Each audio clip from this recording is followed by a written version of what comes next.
côtes des lignes longues. Esprit de Dieu, descendu sur les apôtres comme un promis par le Seigneur. Viens chez nous, viens chez nous. Le Seigneur soit avec vous et avec votre esprit. Évangile de Jésus-Christ selon saint Marc. Gloire à toi, Seigneur. Nous lisons le 6e chapitre, du 7e au 13e verset. Jésus appelle les 12 et pour la première fois, il les envoie 2 par 2. Il leur donnait pouvoir sur les esprits mauvais et il leur prescrivit de ne rien emporter pour la route si ce n'est qu'un bâton, de n'avoir ni pain, ni sac, ni pièces de monnaie dans leur ceinture. Mettez de sandales, ne prenez pas de tunique de rechange. Il leur disait encore, quand vous avez trouvé l'hospitalité dans une maison, restez-y jusqu'à votre départ. Si, dans une localité, on refuse de vous accueillir et de vous écouter, partez en secouant la poussière de vos pieds. Ce sera pour eux un témoignage. Ils partirent et proclamèrent qu'il fallait se convertir.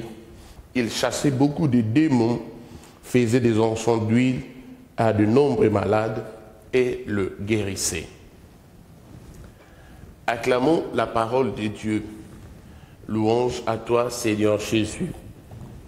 Chers frères et sœurs, bien-aimés dans le Seigneur, aujourd'hui, dans l'Église universelle, nous célébrons le 15e dimanche du temps ordinaire de l'année liturgique B.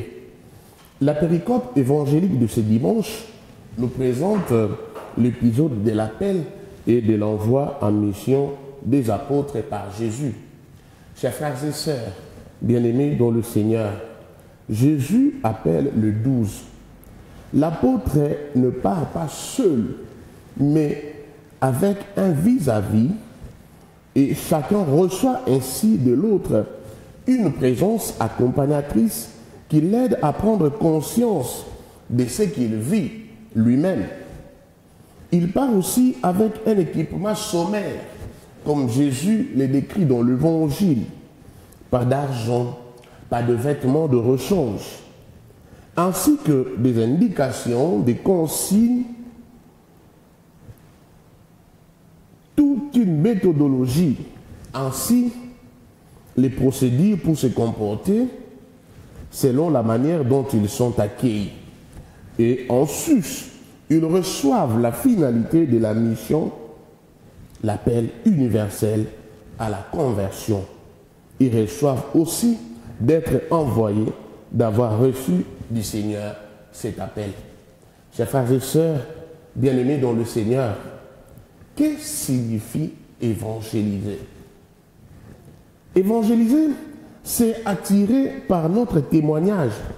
Bien-aimés dans le Seigneur, l'évangélisation ne consiste pas à se livrer au prosélytisme, mais à attirer à travers notre témoignage ceux qui sont éloignés à s'approcher humblement de ceux qui se sentent loin de Dieu et de l'Église, de ceux qui sont craintifs ou de ceux qui sont indifférents pour leur dire « Le Seigneur t'appelle, toi aussi, à faire partie de son peuple » et il le fait avec grand respect et amour.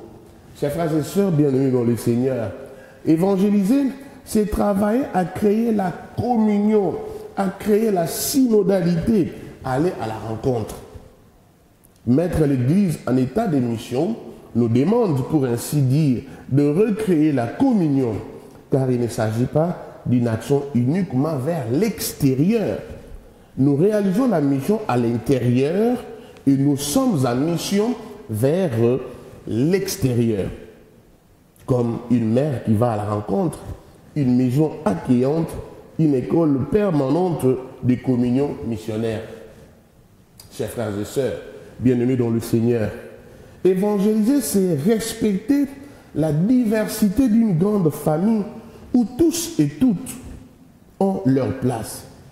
Bien-aimés dans le Seigneur, l'intimité de Dieu incompréhensible pour nous, se révèle à nous à travers des images qui nous parlent de communion, qui nous parlent de communication, qui nous parlent de dons, qui nous parlent d'amour. Voilà pourquoi l'union que Jésus demande n'est pas une uniformité, mais l'harmonie multiforme. Mais cette harmonie-là qui attire, ce n'est pas un arrangement fait à notre mesure, dans lequel nous posons des conditions, dans lequel nous choisissons les composantes et excluons les autres. Jésus prie pour que nous fassions partie d'une grande famille dans laquelle Dieu est notre Père et tous nous sommes frères. Cela se fonde. Cela ne se fonde pas sur le fait d'avoir le même goût, les mêmes inquiétudes, le même talent. Nous sommes frères tout simplement parce que par amour, Dieu nous a créés et nous a destinés de sa propre initiative à être ses enfants. Chers frères et sœurs bien-aimés dans le Seigneur, évangéliser, c'est finalement rendre témoignage de notre belle identité d'enfants de Dieu. C'est ce que nous rappelle avec force le très beau texte de Saint Paul dans la deuxième lecture, où Saint Paul écrit « Béni soit-il Dieu, le Père de notre Seigneur Jésus-Christ, qui nous a d'avance destinés à devenir pour lui des fils par Jésus-Christ. Voilà ce qu'il a voulu dans sa bienveillance à la louange de sa gloire. » Chers frères et sœurs bien-aimés dans le Seigneur, la mission évangélisatrice n'est pas la nôtre. C'est celle de Jésus confiée à son Église à laquelle nous appartenons. Nous devons être, comme disait Saint Jean-Paul II, le sentinelle du petit matin. Bien-aimés dans le Seigneur, aujourd'hui, le monde a plus besoin de témoins que de pasteurs. Prions pour la paix dans le monde. Prions pour la paix en Afrique. Prions pour la paix en République démocratique du Congo en invoquant l'intercession de l'Immaculée Conception, Vierge Marie sous son titre inédit de gloire et de victoire de Mère du désarmement. Amen.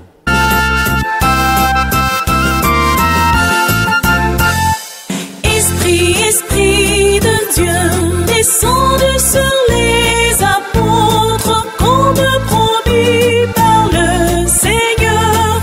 Viens chez nous, viens chez nous.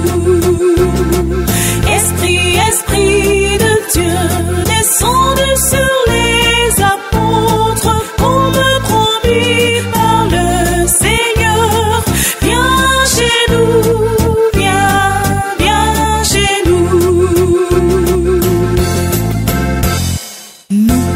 Seigneur, à ta promesse et la Pentecôte des lignes longues.